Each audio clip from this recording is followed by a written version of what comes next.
This is the English channel. This is the English channel. 1, 2, 3. This is the English channel. 1, 2, 3, 4, 5, 6. English, English, English. This is the English channel. English, English, English. This is the English channel. 1, 2, 3, 4, 5, 6. This is the English channel. 1, 2, 3, 4, 5, 6. English.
Bonjour à tous. Good morning, everyone. For a lot of people, it's not just today that feels like Groundhog Day, it's the whole past year. Not only are days in quarantine repeating themselves, but we're also wondering just how long this winter is going to last. If you're tired and overwhelmed, that's understandable. The past 12 months have been really hard. Maybe your kids are doing school from the kitchen table, or your parents are in a senior's home, or your business has had to close temporarily, perhaps repeatedly. No one expects this pandemic to end overnight, but you're probably looking for signs that things will get just a little bit easier. Well, this weekend, we passed an important milestone. It's now been 3 weeks with COVID-19 cases consistently falling across the country. This is because of the choices people have made to keep each other safe. It's because across the country, people are stepping up to do the right thing. Your actions are making a difference, but we can't let our guard down now. Doubling down is how we'll see even fewer people get sick and how we'll save lives. But remember, this is for now. This is not forever. We're very much on track to get everyone who wants a vaccine vaccinated by September. Déjà, Already, over 1.1 million vaccine doses have been delivered to the provinces and territories, and nearly 87% of these doses have been administered. The most vulnerable people are receiving vaccines that could save their lives, particularly frontline workers and residents of long-term care facilities. And because we are currently receiving all of our Pfizer and Moderna orders that are anticipated until the end of March, millions of Canadians will have received their doses by then, and millions of others will be vaccinated in the spring. Until every Canadian who wants a vaccine has received one. Now, this is no small task, and we knew there would be some hurdles along the way with unpredictability and increased demand for production. That's why we created a smart, proactive plan on vaccines and vaccine rollout.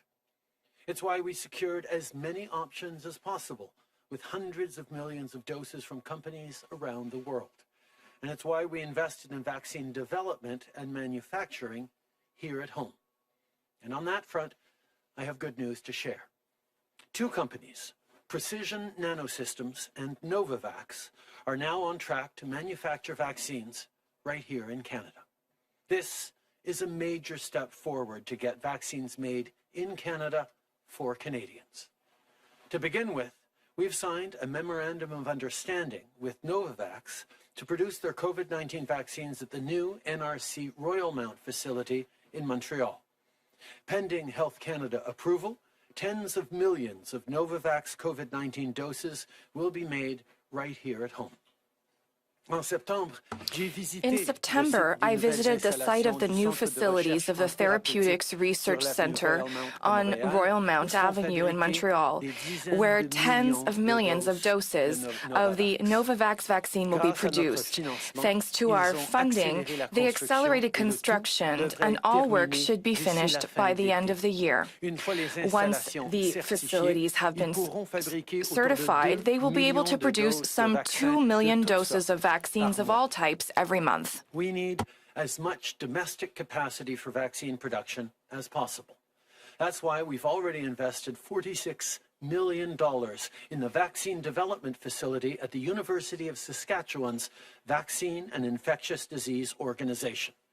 The good news we've just heard is that Vido Intervac now projects they will be able to produce up to 40 million doses annually. We are investing in Canada's biomanufacturing sector for today and for the long term.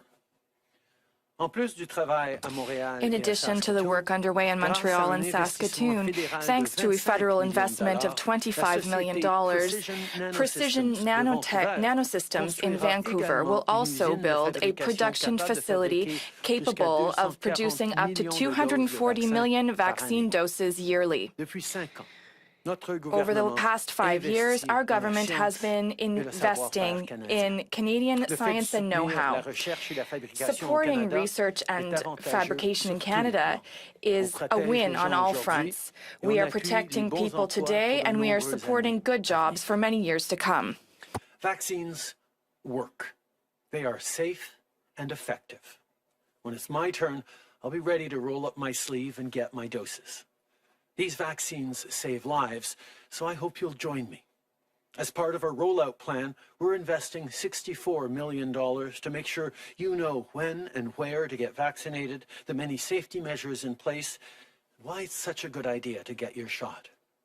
No one who wants a vaccine will be left behind. No community will miss out. Just yesterday, the Canadian Rangers and members of the Canadian Armed Forces began working alongside Orange in Ontario. They're currently supporting vaccinations in the first 8 of 32 priority communities of the Anishinaabe Nation. In many cases, these rangers are helping out in their own communities to ensure that everyone has the support they need. No matter where you are, if you want a vaccine, we'll make sure you get one.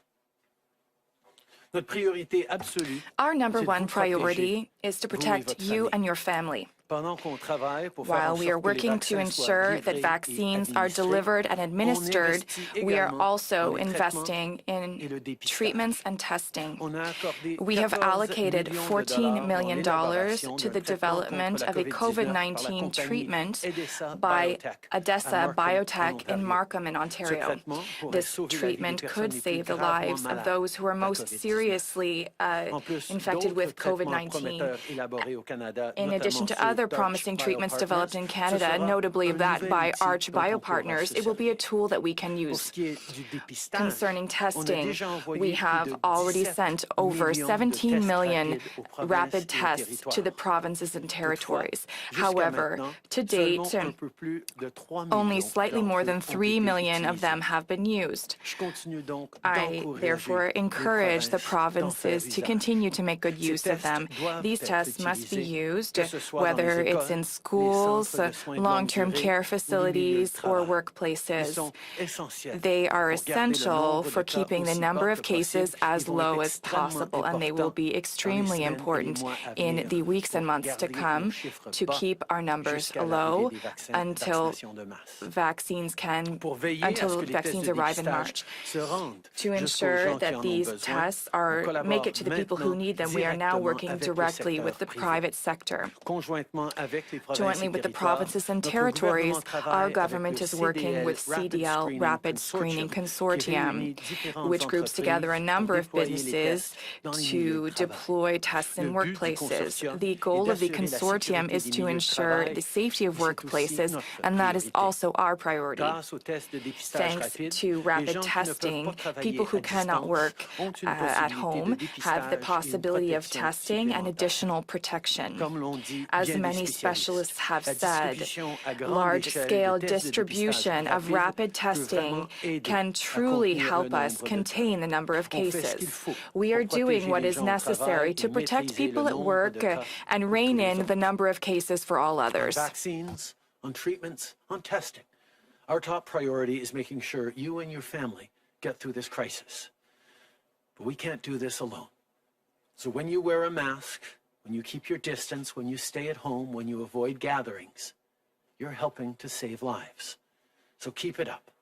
We have to stay strong a little longer, but I know we're all up to the challenge. After all, the story of Canada is of people who never gave up, who never stop striving for a better tomorrow. That's something I was reminded of yesterday when I was at a virtual event with the first Black NHLer, Willie O'Ree, and some of the many young people he has inspired. From coast to coast to coast, Black Canadians have shaped our country.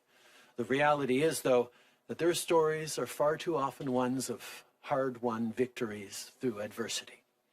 The difficult truth is this: anti-Black racism, systemic discrimination, and unconscious bias still exist in Canada, and that has to change.